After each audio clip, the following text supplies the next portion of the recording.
What's going on, guys? Welcome to our daily show where we discuss everything going on a daily basis.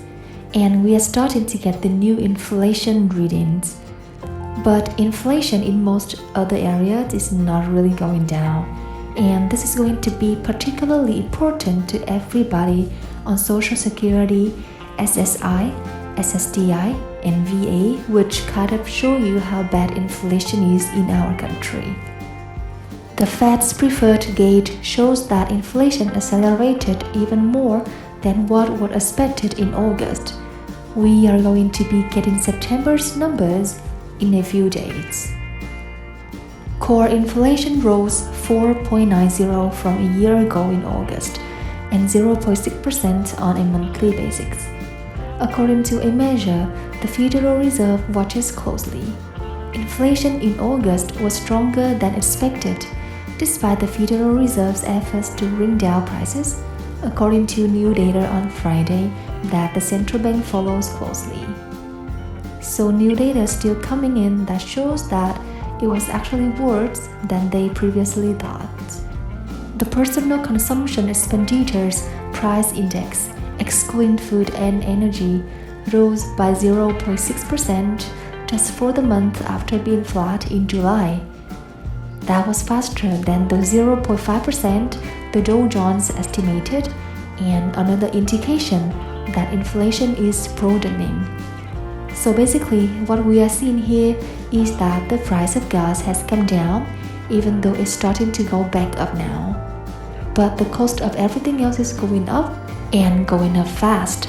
We are seeing the price of homes and lumber and cars go down because nobody wants to buy them now because of higher interest rates. But stuff like food is costly, the highest it's ever been. This is a major concern, especially because most Americans are already living paycheck to paycheck, and inflation is just making this problem exacerbated much worse for the average person.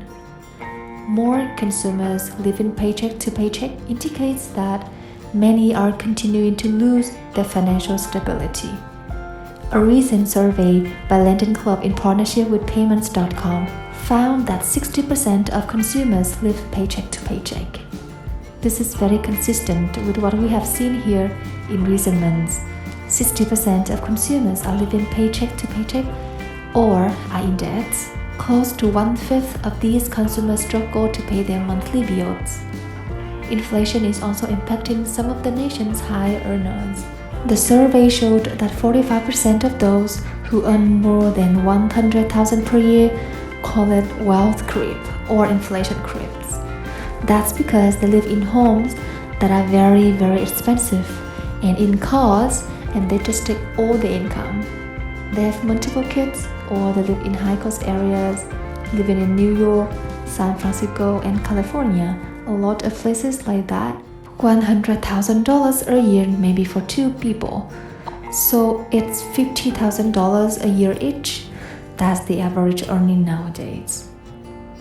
Remember that according to the Bureau of Labor Statistics, the median wage for workers in the US in the second quarter of 2022 was about $1,041 per week, or $54,132 per year, assuming 52 weeks of work per year and verification. So with inflation and everything going up, people getting their yearly raises. If you live in a high cost of living place like San Francisco, you work in certain areas of California, wages are actually much higher than this because this is not enough to buy a home. In a lot of areas, $54,000 of homes or $500,000 or more. This is the poverty level in a lot of areas. And just for reference, this breaks out to $26 an hour. So in some areas of the country, there's already a $15 per hour minimum wage. But it goes in states by 2026 and officially gets to $15 an hour. Florida voters actually voted for that just as one of the states. New Jersey, another state that will gradually increase the minimum wage to $15 per hour by 2024. Remember, it's going to be 2023 in 3 months. So New Jersey will have a $15 an hour minimum wage by 2024.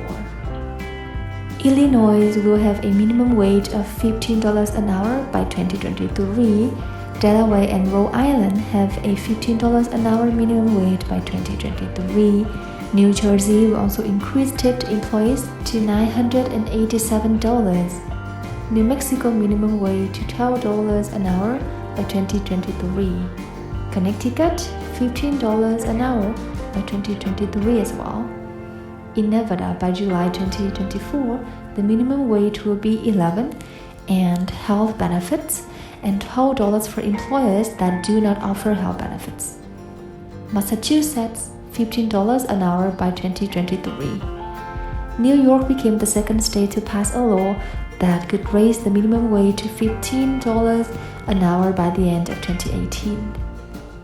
On April 4, 2018, California governor increased the minimum wage to $15 an hour by January 1st, 2022.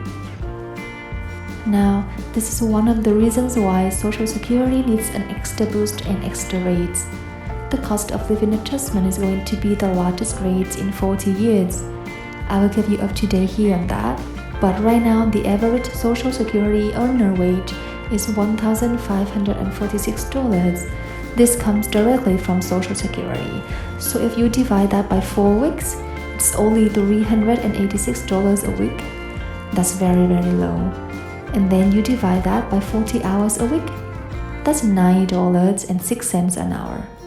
The cost of living adjustment is going to be the largest rate in 40 years, probably because the last year 5.9% was the largest rates.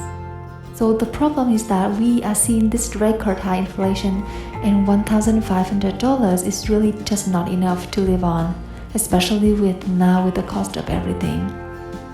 Recently, the prices to rent a 1-bedroom and a 2-bedroom, they have actually come down here a little bit, but still not much here. Year over year, they are up 27 and 23%. That shows you inflation, right? But if the average cost of a 1-bedroom apartment is $1,721, how is the average person is supposed to afford this when the average monthly Social Security payment is $1,546? You may have to pay utilities on that.